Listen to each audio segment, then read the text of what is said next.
Like I said, welcome to the Forms Designer Advanced webinar. Today we'll be going over some advanced features of the Forms Designer. A little bit of a redundancy there. We'll go through some of the events, some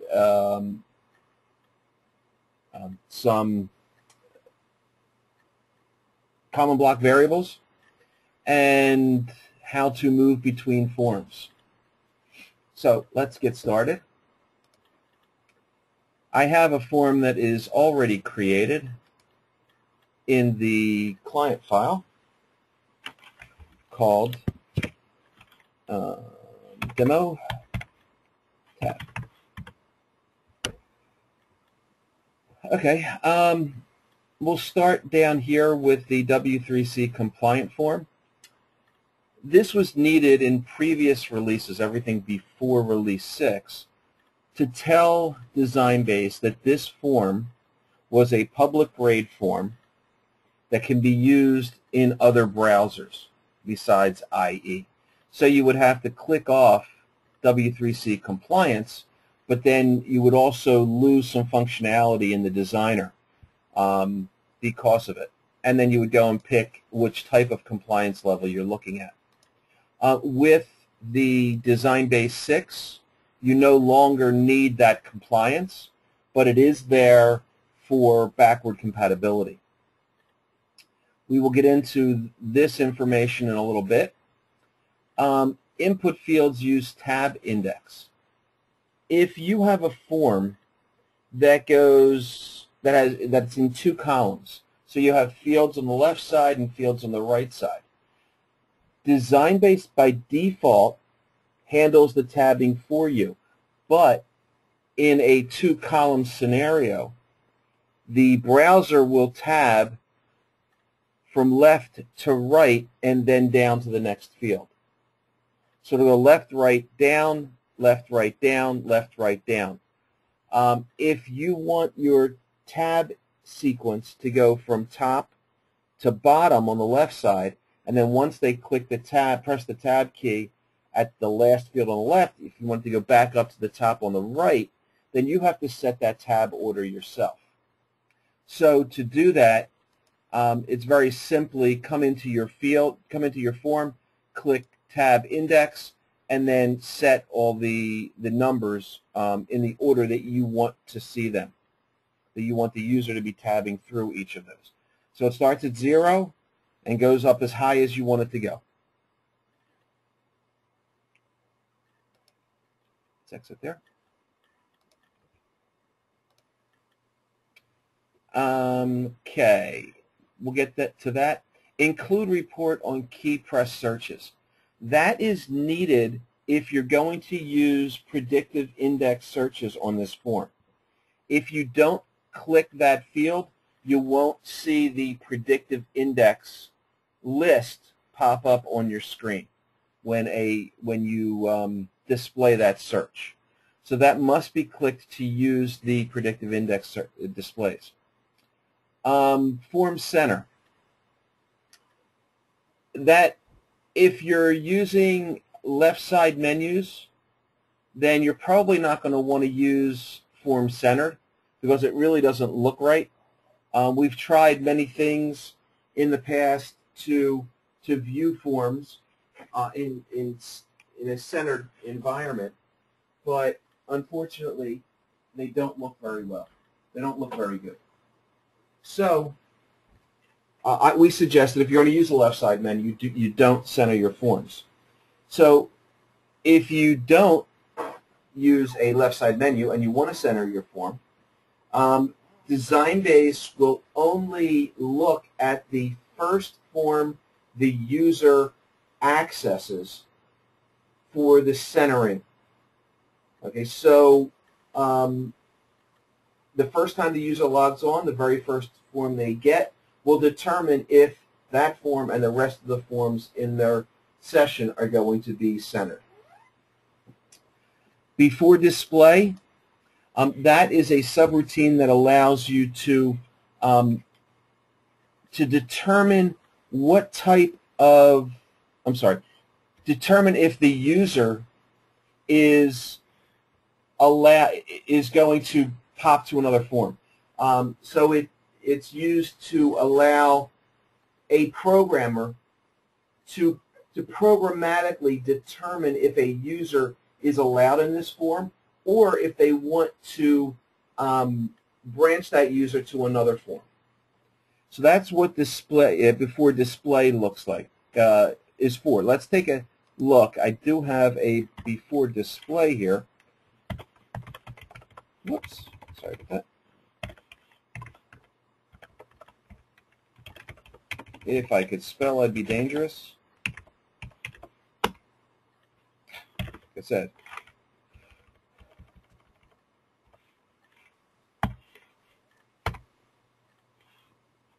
I thought I had a before display.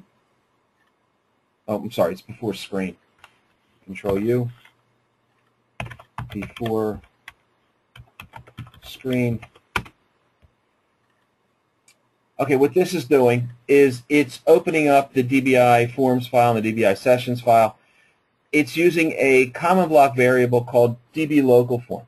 So basically what this is doing is it's programmatically setting a subform in a field in the DBI forms record, writing it out to the DBI sessions file, and then calling that form. DB local form allows you to write a form, make changes to a form, write it to the sessions file, and then call it back up as the processed form. Okay, so you can use before screen for that, or you can use it to actually move a user to another form. Process after display. That's used to build on-form reports, to build default values. You'll see that you will use the process after display quite frequently when developing your application, developing your form. If we take a look at the form, there is, save it and turn the test mode on, there is a tab on form report up on the top. So every time you click on a tab, it moves it to that form. It changes the display. So in my process after display, if I look for demo tab, it's doing a GoSub tabs, which in turn builds, okay, I should have put a semicolon on there, builds the tabs for that on-form report. So it's building those tabs. That's the first thing I want to do when I go into my form is build the tabs so the user can see them. Okay, now there may be other things, and you'll see as we go through this, there will be other pieces that use the after display subroutine to build other things in other forms. Any questions about that?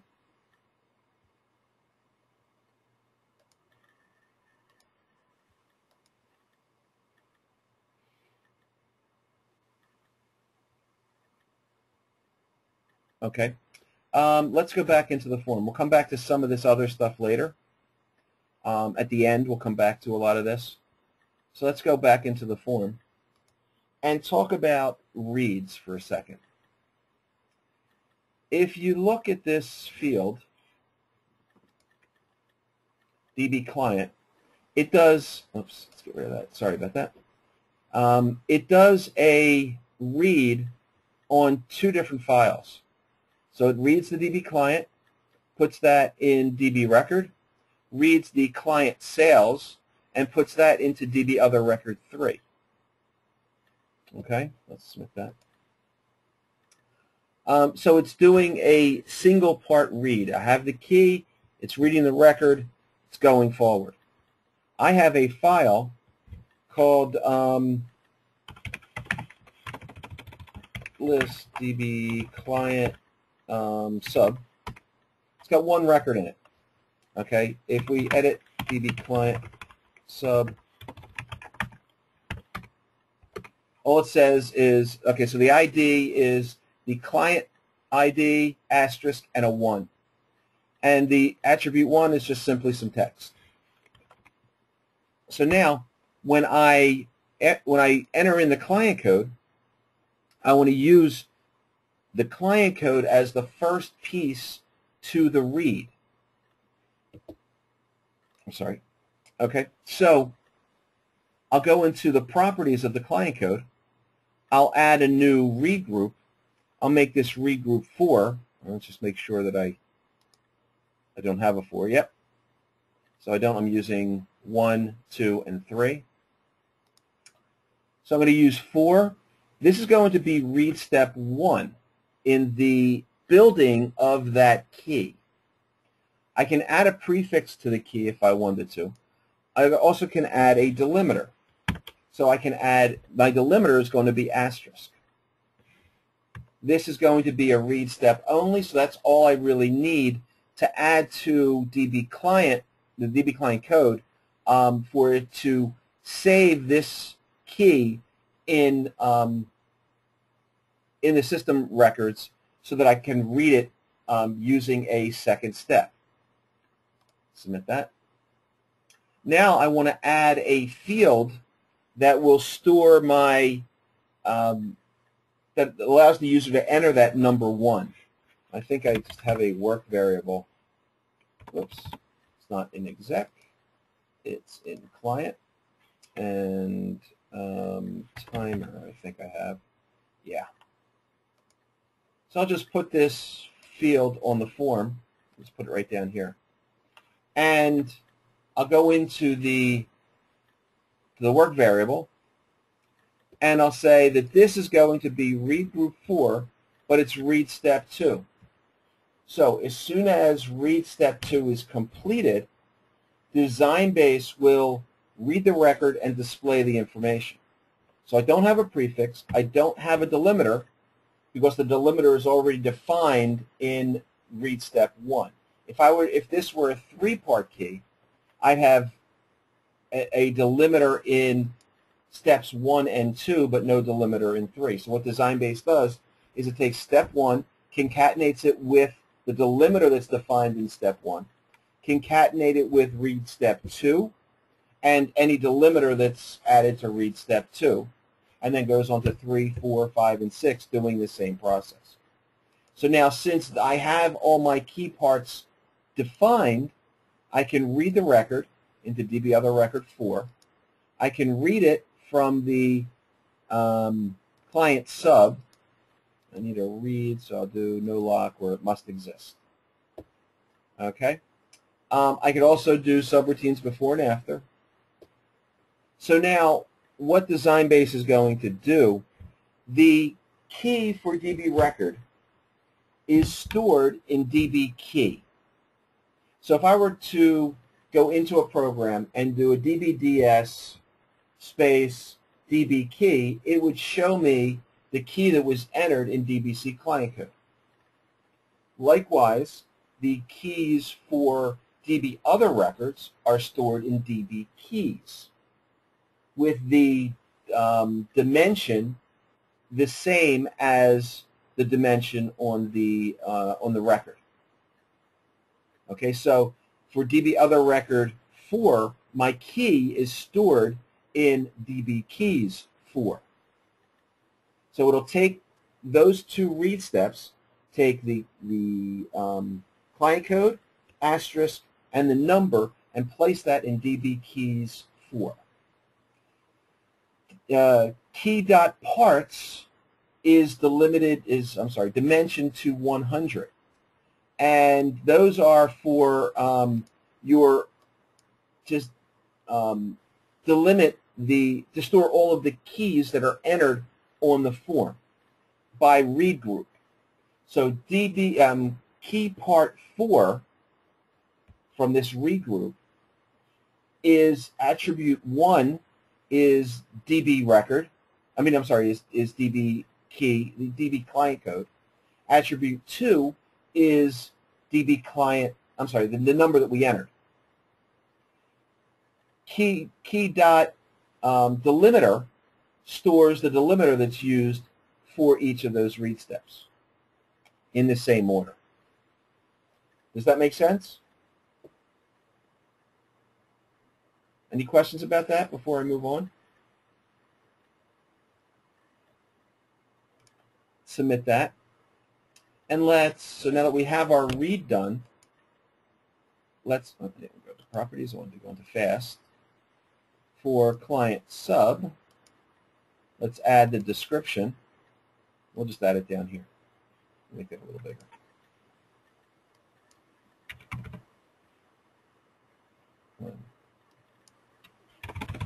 At 200. Okay, so now we can save this, turn the test mode on. So now I can enter C00100. So now it's going to do three things when I click the tab. It's going to read the DB client file, it's going to read the DB client sales, and it's going to store the code that I entered in key parts for attribute 1.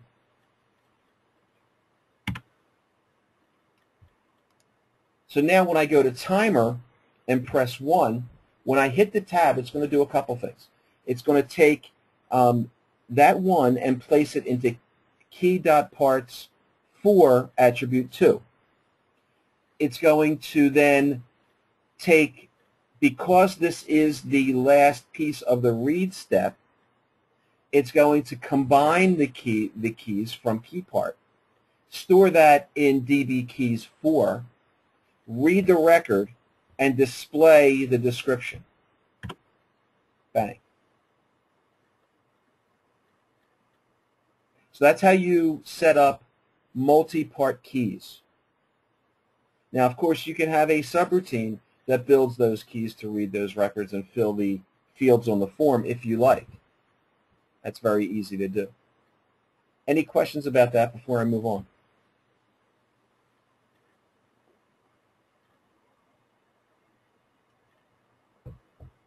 Okay.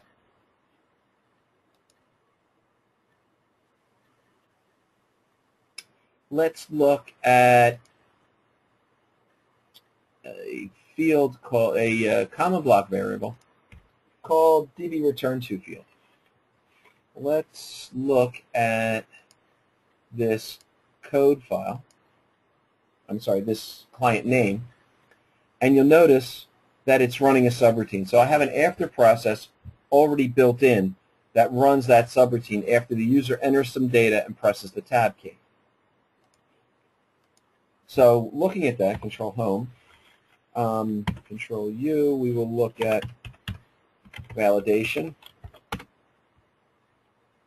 And now I see, if I scroll down, here's my event source being DVC client name.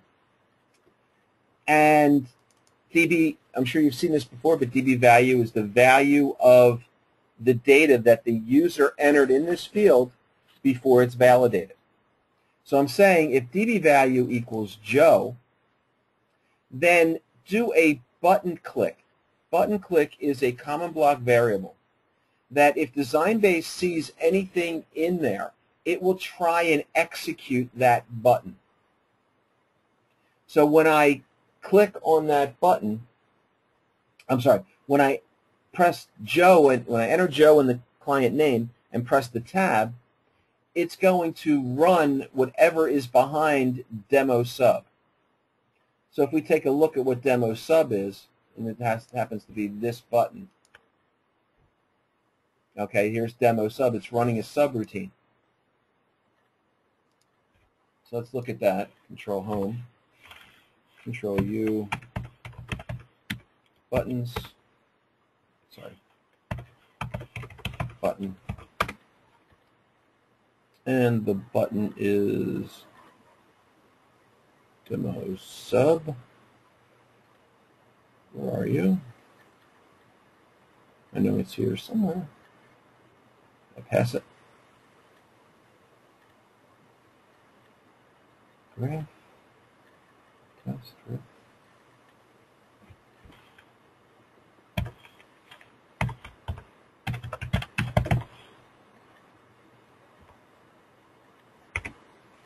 Oh, I did pass. Okay, there it is. So it's doing a process stack, and I'll get into what that's doing, but it's basically displaying that form. So if I turn the test mode on and do a C00100 and type in Joe here in caps, you'll see that it's doing the button click on that history, displaying the history, and going to the form. Okay? So that's DV button click. Any questions about that?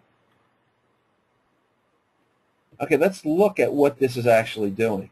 If we go to, let's clear that.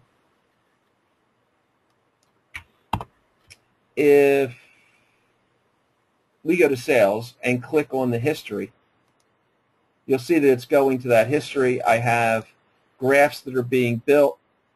So this form is what DesignBase calls a modal form.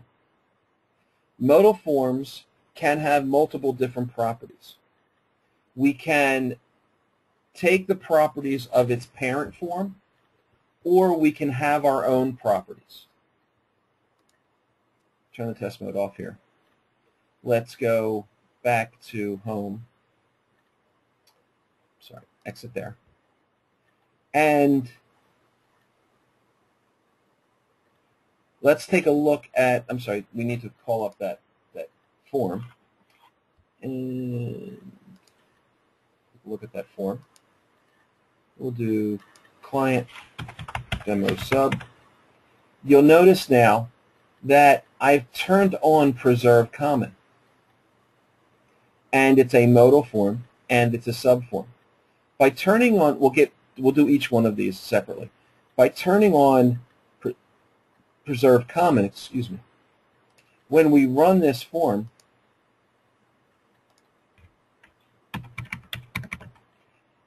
by turning on preserve comment and going to history,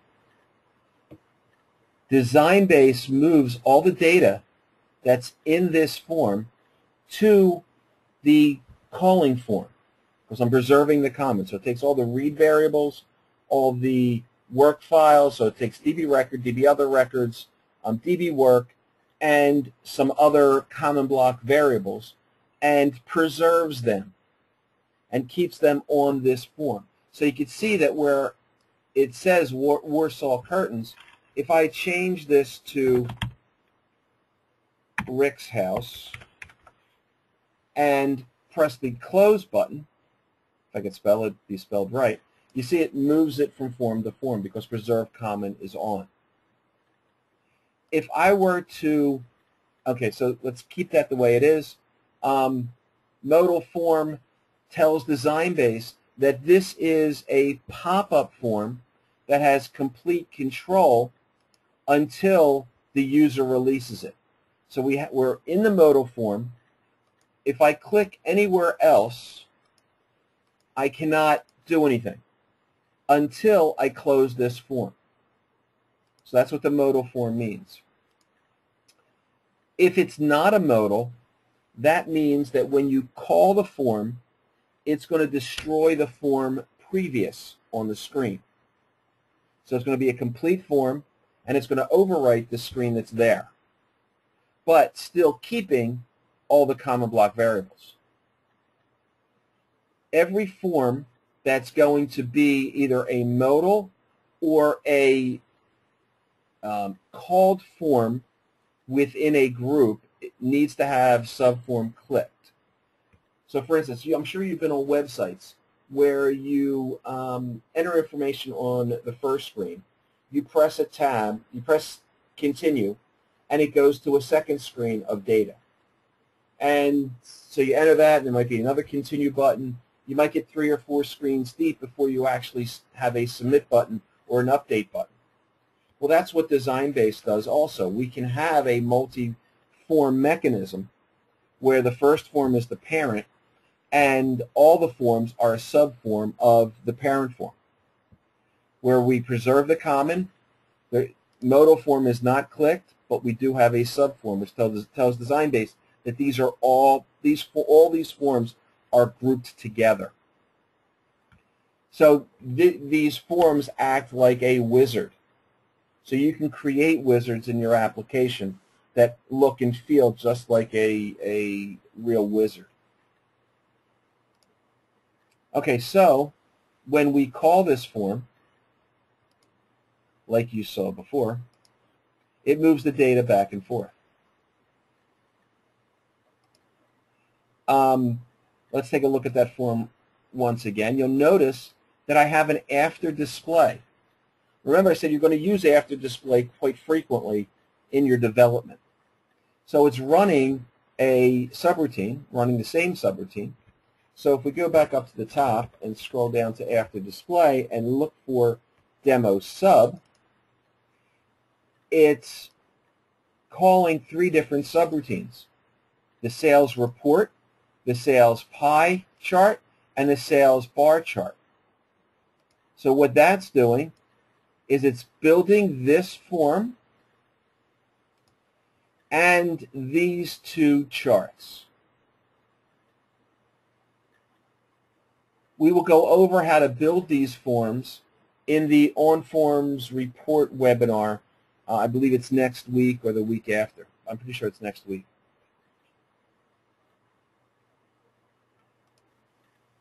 Okay. So what if the form is not a modal form? So when the form is called via the button,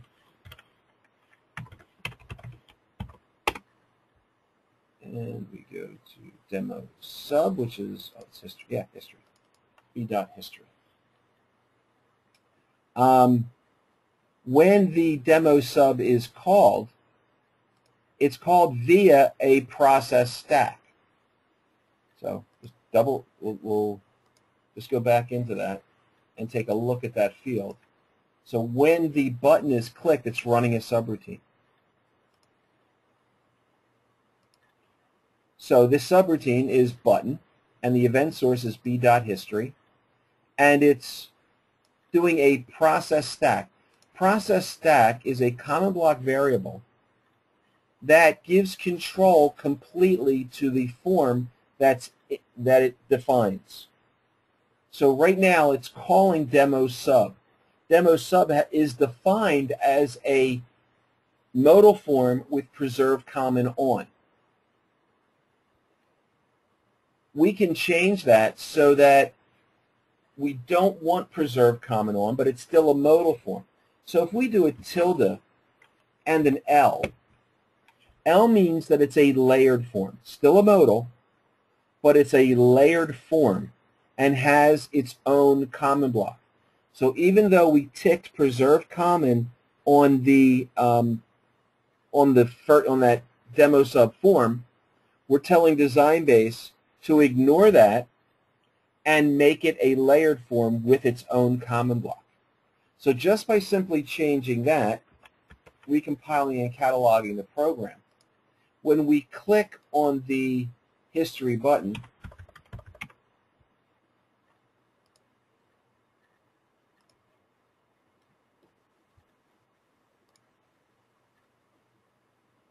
sorry.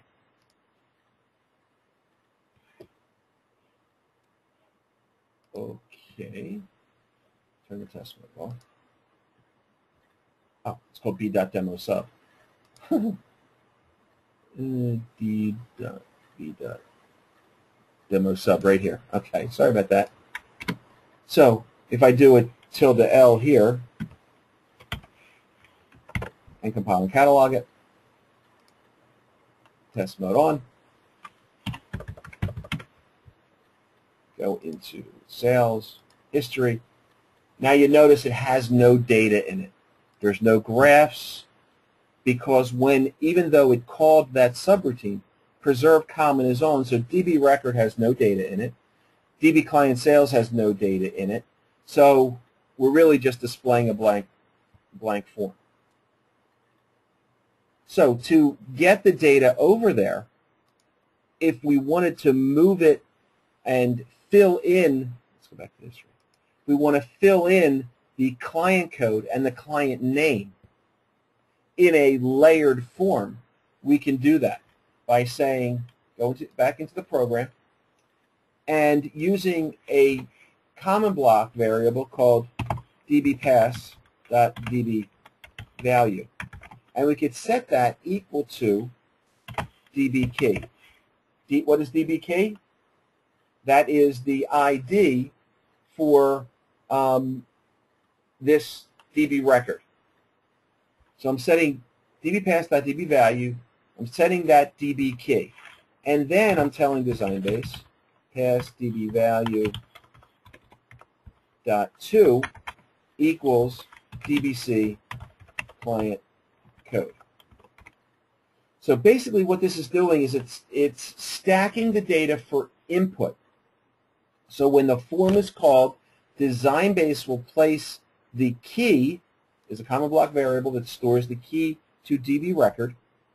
It will place that key in the client code like the user entered it on the screen. Compile and catalog that. And we'll go to history. So now you can see that it popped the key into client code. Now I don't have anything attached to client code. If I put the reads on it, it would do all this information. Okay, let's add one more thing to this. We have the client name out there. dbpass.dvValue can be stacked. So you can have multiple items that you're feeding to a form. So I can say by putting a value mark in between, I can say DBC client, DB record, DBC client name, which is attribute 2. I have an equate at the top. Sorry. And VM, and this is going to DBC client name on the form.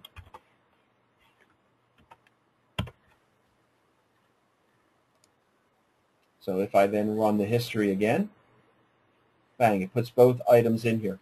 But now watch, when I change this to Joe and hit the close, it doesn't go in.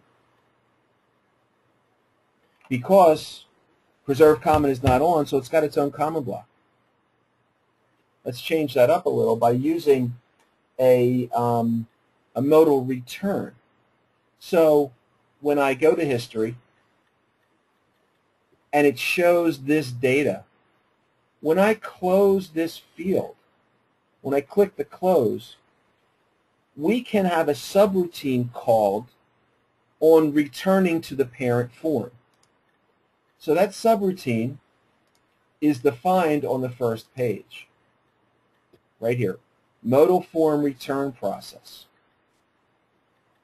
Okay, so it's returning to the modal, returning from the modal form back to the parent form. So that process is what it's going to call is modal return. This event is going to equal modal return. So I'm going to call a subroutine called modal return, and let's put some data in modal return. I already have some stuff there, but let's see. We'll come back to those. Let's just say, okay, so modal return, I can say, comes back.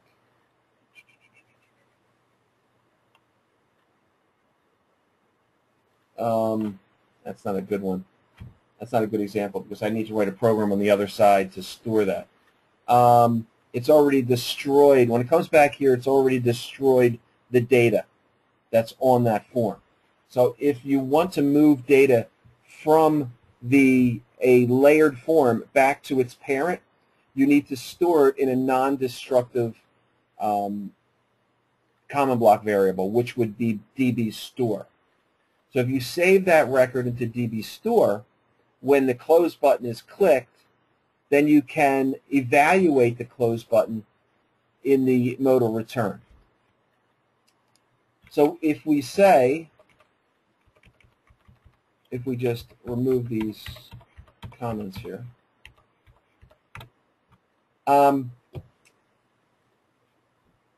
the event source is the subroutine or the modal form that was closed. So I'm saying if I'm closing DVDemoSub, then I'm going to throw C00100 into DBStore. And then I'm going to process stack demo2 in a layered form. If we go up to the top and take a look at the process, at the after display for demo2, demo2 here is saying take whatever is in DBStore1 and put it into dbpass.dbvalue and throw that into the client code. Okay, so I'm telling DesignBase when I come back from the modal form, I'm going to then call another modal form, stack the data, and display it to the user. So if I can compile this, let's go back to,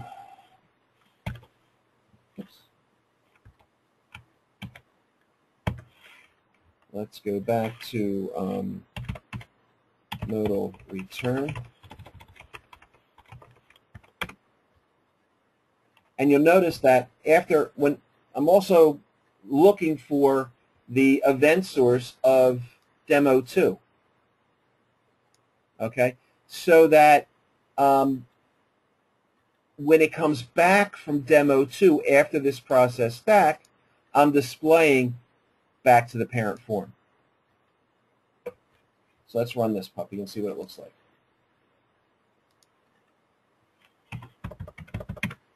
Let's go to Sales. We'll click on History. Okay, so now I did my regular load into 0001 and Warsaw Curtains. Remember, it's still a layered form. When I close this form, it pops up. It goes back to the modal return.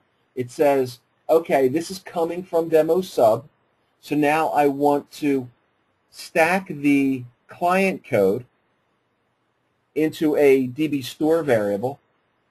In the process after display of this form, I use dbpass.dbvalue and dbpass.dbvalue2 to fill in client code and populate the form. So now when I close this form and come back to the modal return, it's saying because my modal return is looking for client dbclient_demo2, it displays the message. So does everybody understand process stack and dbpass.dbvalue and the modal return? Are there any questions about those?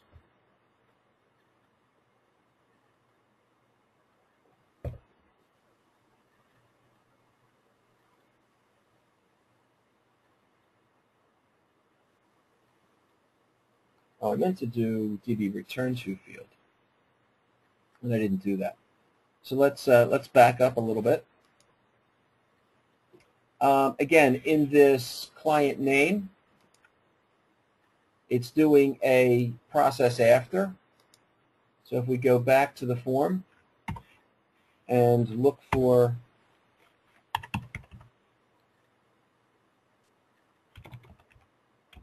validation event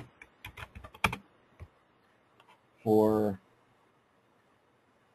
client name, if it's Joe, let's take button click out, and let's say DVReturnToField equals DBC suburb.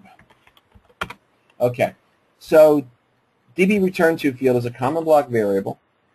If there's anything in it, after the field is validated and everything is updated properly for that field, DesignBase looks at return to field and if there's anything in there, it will give focus to that field.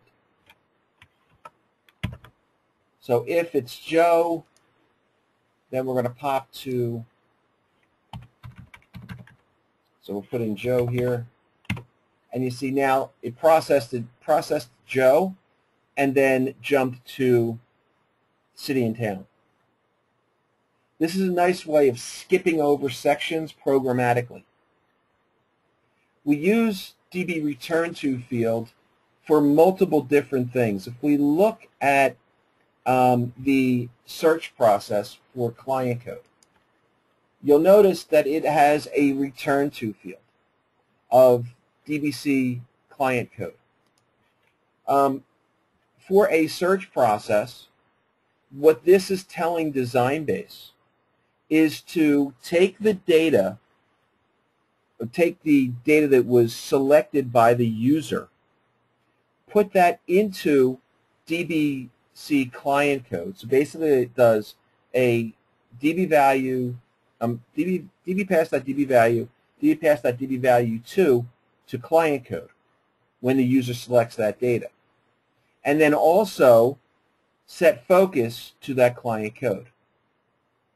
So DesignBase is using its own common block variable just like you would use it.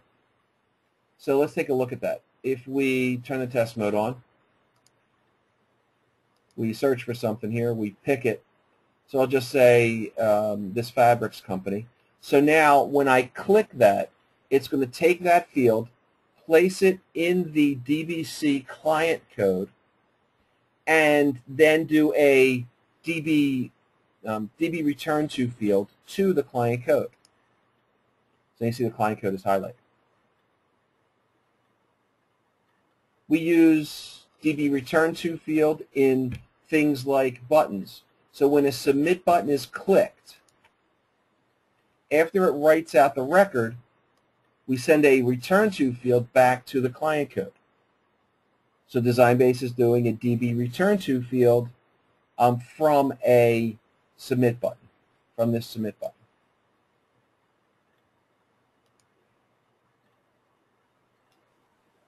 Any questions about that?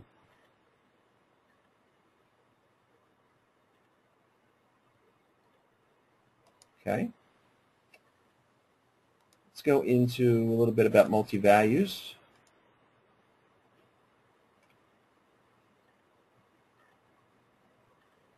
Okay, so you see I have some multi-values here. I'm just going to call up the field properties for the client code. And you'll notice, come on. You'll notice down here, attributes 11 through 14 are multi-value. And they're given a group name of contact. So if I go into contact, which is my first multi-value, you see group name is contact. If you label all of your multi-values and give them a group name, DesignBase does a couple of things with that. First, in the multi-values, the group will be listed as the group name. If you don't have associated multi-values, you don't put a group name in there, DesignBase will show it as ASSOC for association and a sequence number. If you do use group names, you'll notice that I have 3 of the 4 fields that are, I had 11 through 14, and attribute 14 is not on this form. But because I named my group, DesignBase takes care of the data and integrity between all of the multi-value fields. So if I add a field to the bottom of the form, if I insert a field in the middle, DesignBase will perform that action through all of the multi-values in the group. So it maintains the integrity of the contact facts field, even though the contact facts field is not on this form. Okay? Also, so we take a look at these field properties. Let's go through them. So I have a depth of 175. By default, this will be 50 when you first add a multi-value group onto the form. So you can come in here. I change it to 175. Do I want to allow adds and inserts? By default, that's turned on to be allowed. So you cannot allow either one. You can only allow adds or you can only allow inserts. If they're not allowed, I'll click submit and you'll see what happens. So the plus and the greater than sign go away. Okay, so it shows that you don't have that option. If I just select adds, you'll just see the add button. If it's just inserts, you'll just see the greater than. Do I want to allow users to delete a row? You can not allow it, or I always suggest if you're going to allow a delete, you allow it with a dialog box that says, are you sure you want to delete this record?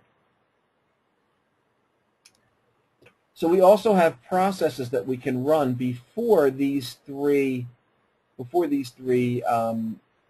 functions are executed.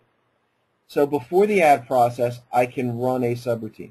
So when the user clicks on that plus, before the insert actually happens or the add actually happens, I can run a subroutine. Maybe I want to do some validation to see if the user is allowed to add. So you can put some priorities on that this user is allowed to add, but this user is not, or this user group is allowed to add, and this user's group is not. So you can do all that in a before add process. Same thing with before insert and before delete. Even though I have a question that allows that's assigned with the dialog box, I may have some data criteria on the form that will not allow, that will say, well, this line cannot be deleted because of other things that are going on. So I want to check that before it actually deletes the key and before it prompts for the dialog box. I also have a post action. The post action is used for after each of these items are completed, but before it gives the row back to the user, I can run a subroutine maybe in the add and insert to add default values.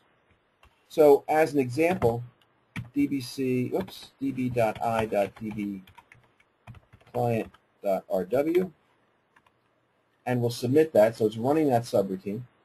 And let's look for MV post, which I know is down on the bottom.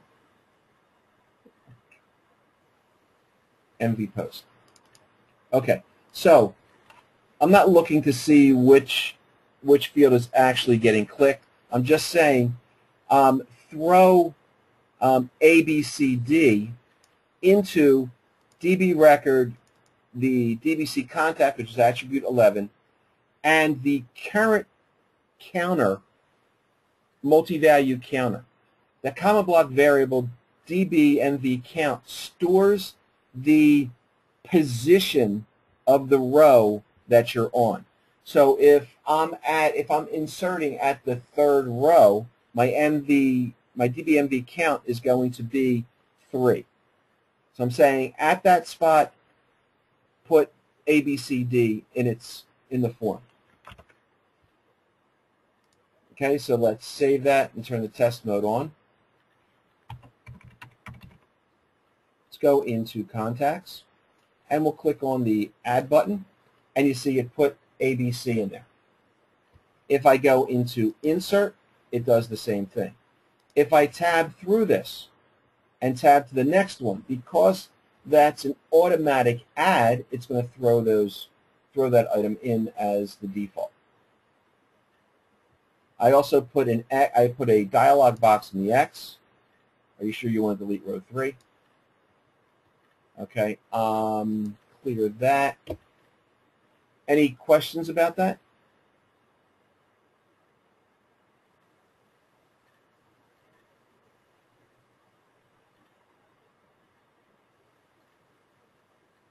No? Okay.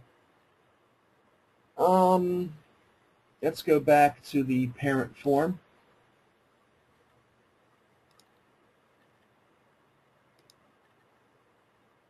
And take a look at some of these other fields. Default key. If you have a control file that, or a code file, that each record in that code file is a group of codes.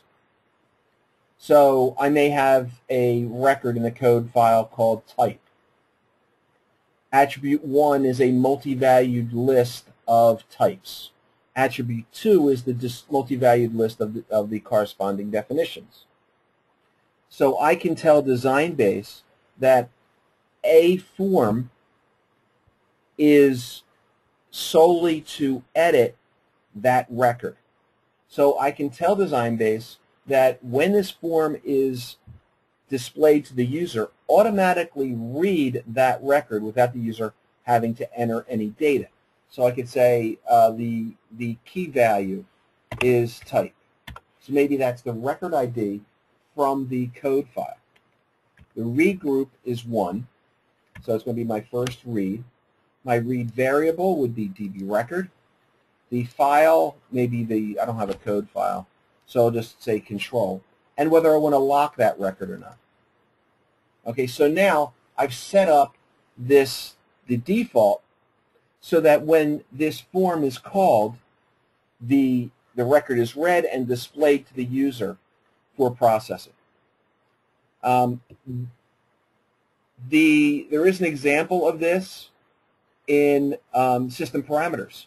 If let's click over to here and go into system parameters, you can see the data comes up automatically. Well, that's done using the pre-processing this data down here. As soon as the menu option is clicked, that data is filled onto the form.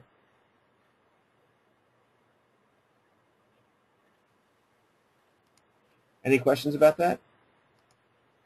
Let's get rid of this.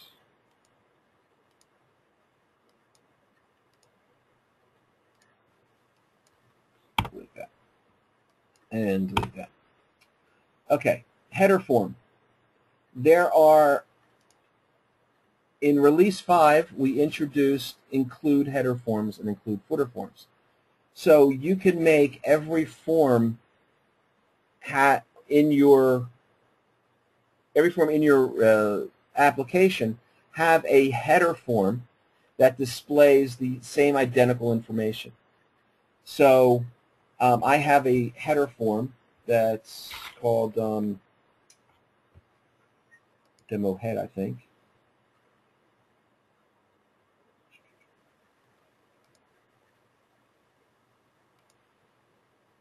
Demo. Go ahead, demo head.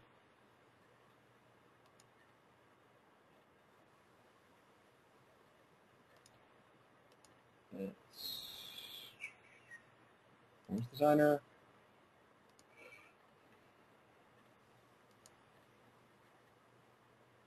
Demo head. Okay. DB client. Maybe I just missed it. Demo head. I can do the same thing for a footer form. But if I go into the form now you see it's not added, but when I turn the test mode on, it inserts an image on the top. So I can have one single header form and not have to place all this data on it.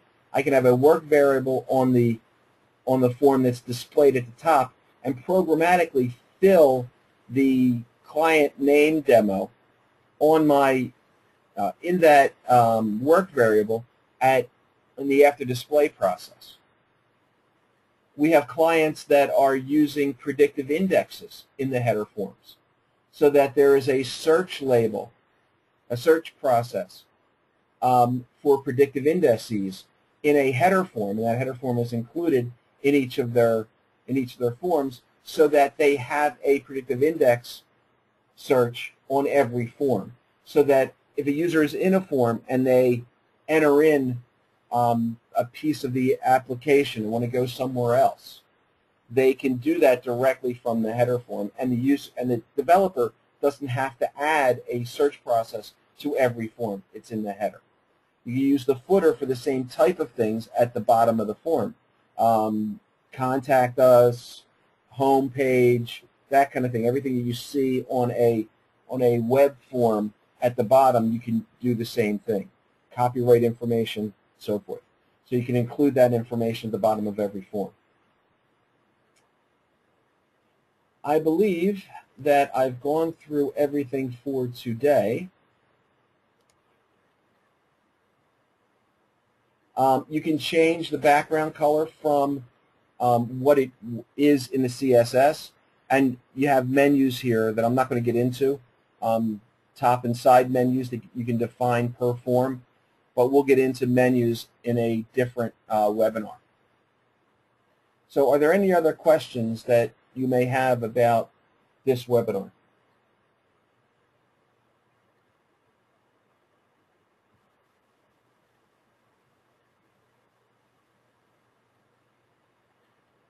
Okay, seeing no questions, I thank you very much for your time.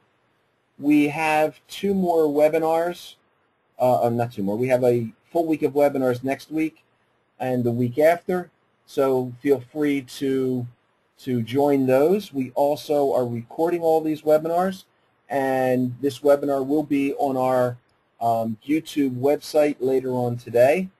So if you go to YouTube and search for DesignBase, you will see the DesignBase channel, and you can view all of these webinars. I do have a question. I am not going to explain tab functionality right now. There is a tutorial on that on our documentation page. And if you would like, give me a call or email support, and I will go through that for you and show you how to do that. We've also gone through some of that in the opening. On our website, there is the documentation on how to create a tab field. There's if we look at our website,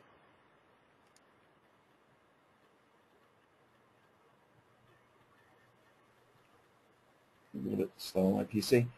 These are used exactly like the tabs. Okay, this is how you build the tabs. So if you go into Test Drive and you go into Code Samples, all of the documentation is here that shows you how to build these tab menus from scratch.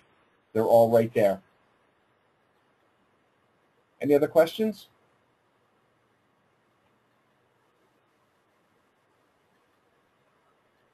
Okay, thank you very much for your time, and I hope to see you on the next webinar. Have a great day.